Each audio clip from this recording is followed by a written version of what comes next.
Avertissement.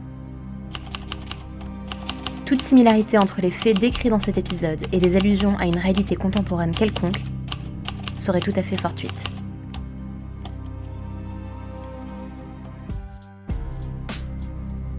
Bonjour à toutes et à tous, je suis ravie de vous retrouver comme chaque semaine pour un nouvel épisode des Dessous de la littérature, consacré aujourd'hui à un grand homme qui a lancé des appels à la résistance depuis la BBC.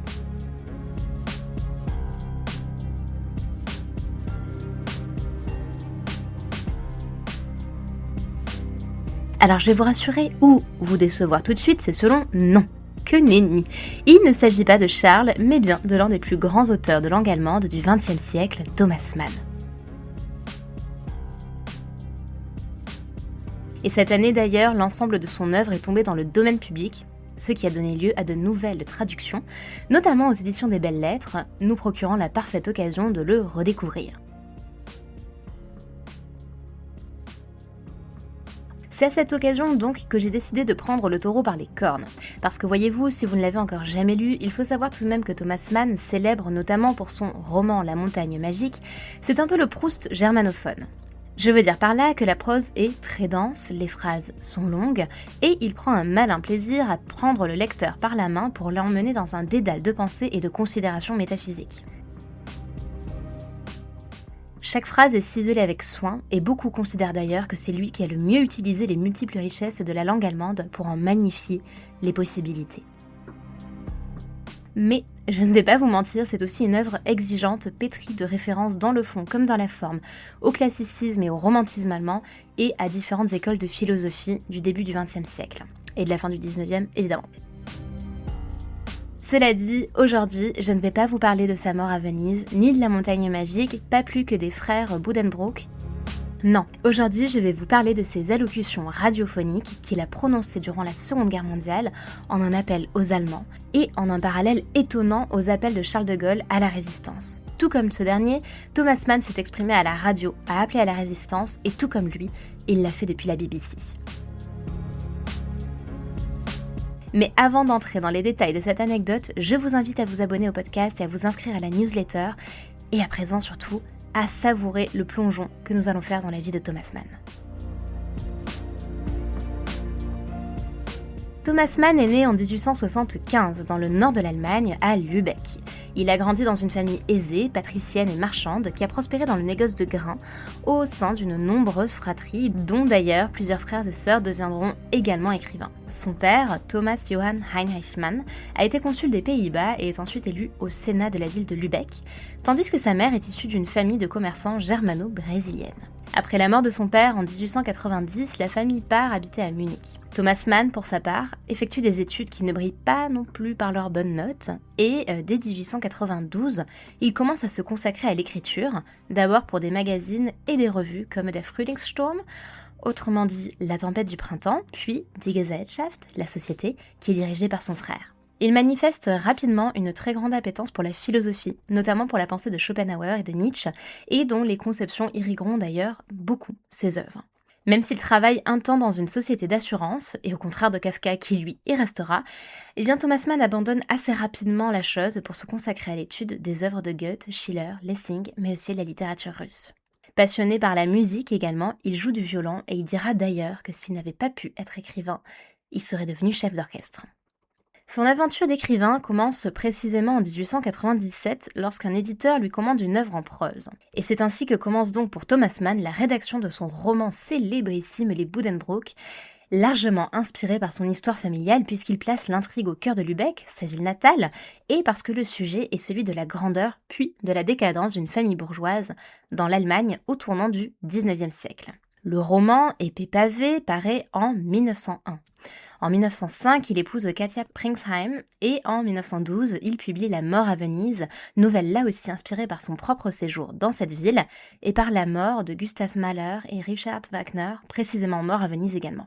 Cette nouvelle, qui se veut à la fois une réflexion sur l'écriture, le bien, le mal et la responsabilité morale des individus, l'absolu de l'art aussi, est également un aveu de son homosexualité qu'il refoulera cependant toute sa vie. Il met en scène un écrivain, personnage qui est un peu son alter ego, en proie à un désir qu'il ne peut assouvir pour un jeune homme, aux prises finalement avec ses démons. Son roman le plus célèbre est celui pour lequel on le connaît souvent en France, c'est-à-dire La Montagne Magique, paraît pour sa part en 1924 après une décennie de travail et inspiré par le Sanatarium de Davos et la Grande Guerre. C'est une relecture ironique de la tradition du Bildungsroman, c'est-à-dire du roman d'apprentissage avec son équivalent allemand, et c'est également un roman qui traduit le glissement de ses idées conservatrices à son ralliement aux idées politiques libérales et finalement son adhésion à la République de Weimar. Le roman lui vaut instantanément une renommée internationale et en 1929, Thomas Mann reçoit le prix Nobel de littérature. Il observe et met en mots la montée des fascismes en Europe et publie la nouvelle Mario et le magicien. Et lorsque les nazis parviennent au pouvoir en 1933, Thomas Mann, mondialement connu déjà et qui a pris des positions dénonciatrices et d'opposition à Hitler et au nazisme, doit quitter l'Allemagne. Il gagne d'abord la Suisse et s'installe près de Zurich. En 1936, il sera déchu de sa nationalité allemande et s'engage alors entre lui, en exil, et le régime nazi, un bras de fer et une lutte pour la démocratie, sur laquelle je reviendrai en deuxième partie. À partir de 1938, Thomas Mann et sa famille émigrent aux États-Unis. Durant cette période et jusqu'en 1947, il compose Dr Faustus, qui revisite le mythe de Faust, dans une allusion métaphorique à l'âme malade de l'Allemagne. Dans son exil, il rencontre également d'autres exilés et intellectuels allemands comme Bertolt Brecht ou encore Fritz Lang. Il milite activement contre l'isolationnisme américain et plaide pour leur entrée en guerre contre l'Allemagne d'Hitler au cours de très nombreuses interventions publiques et, ensuite, il sera naturalisé américain en 1944. Néanmoins, l'histoire ne s'arrête pas là, évidemment. Après la Seconde Guerre mondiale, Thomas Mann, déçu par l'hystérie collective qu'il observe aux États-Unis durant le macartisme, dont lui et sa femme feront d'ailleurs les frais, il retourne en Allemagne d'abord, avant de finalement élire domicile en Suisse. En 1954, il est fait citoyen d'honneur de sa ville natale, Lübeck. Puis, en mai 1955, il est nommé membre d'honneur de l'Académie des Arts de la RDA, c'est-à-dire en Allemagne de l'Est. Il meurt 3 mois plus tard, en 1955, à Zurich.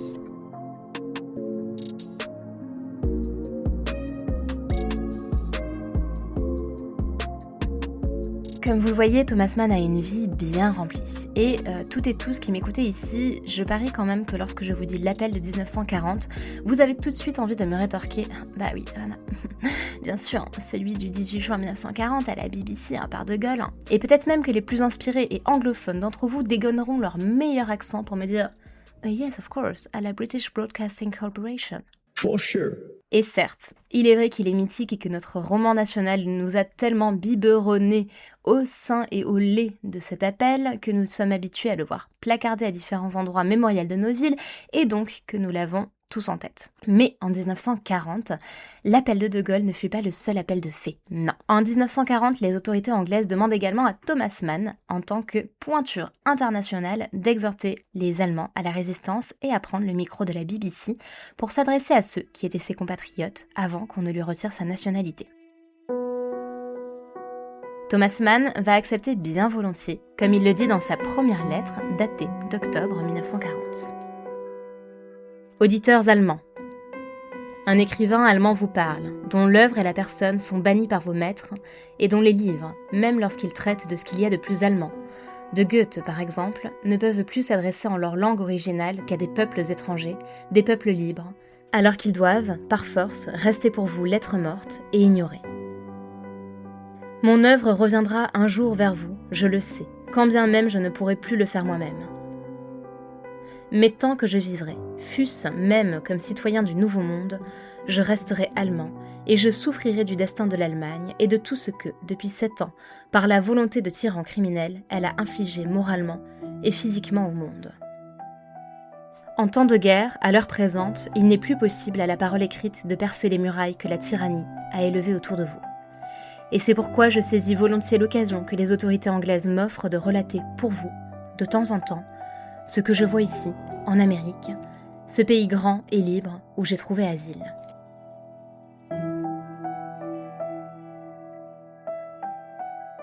Ainsi, Thomas Mann adressera plus de 50 lettres radiodiffusées entre octobre 1940 et mai 1945, espérant à chaque lettre qu'elle sera la dernière et que la guerre cessera le plus rapidement possible.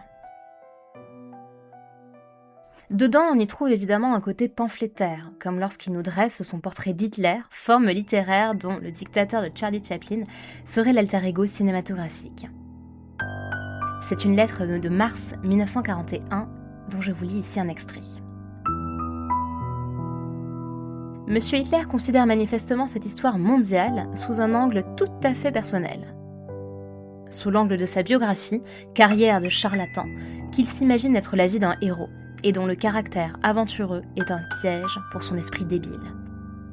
Puisse-t-il une bonne fois se laisser convaincre que l'individu qui se nomme Hitler, par sa mauvaise foi insondable, par sa cruauté sordide et son esprit de vengeance, par ses hurlements de haine incessants, sa façon de massacrer la langue allemande, son fanatisme d'être inférieur, son ascétisme de lâche et ce qu'il y a de pitoyable dans son comportement contraire à la nature, par toute la déficience de son humanité qui fait qu'on ne trouve en lui ni le moindre trait de magnanimité, ni le moindre signe d'une vie spirituelle supérieure, est la figure la plus répugnante sur laquelle la lumière de l'histoire soit jamais tombée. Il est, tout au plus, un instrument dont la volonté universelle se sert pour atteindre des buts et des fins qui échappent entièrement à sa conscience obtuse. Lorsqu'il nous parle de volonté universelle et des buts et des fins, il me semble, à moi, que Thomas Mann a précisément quelque chose en tête, et ce quelque chose, il l'évoque dans de nombreuses lettres, admirables parce qu'elles ont de prophétique, notamment lorsqu'elles datent de 1940 et de 1941, alors que rien ne permet encore de préfigurer totalement la fin du conflit. Je veux parler de l'ordre mondial d'après la Seconde Guerre mondiale. Écoutez plutôt ce qu'il entrevoit de l'issue de la guerre et de ce qu'il adviendra ensuite dans cette lettre, datant pourtant de novembre 1940.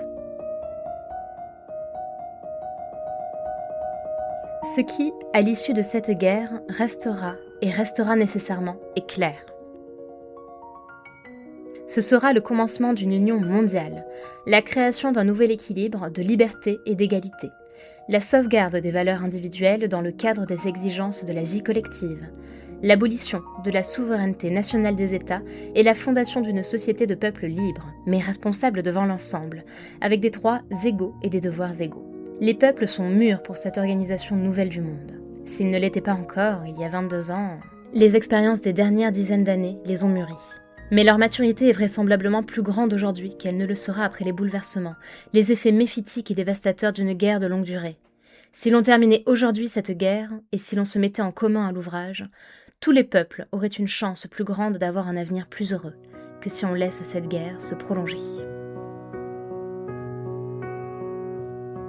Ainsi, Thomas Mann continuera-t-il à la fois son exhortation à la résistance, son appel à l'espoir et ses analyses pertinentes sur une période historique qu'il vécut pourtant en contemporain.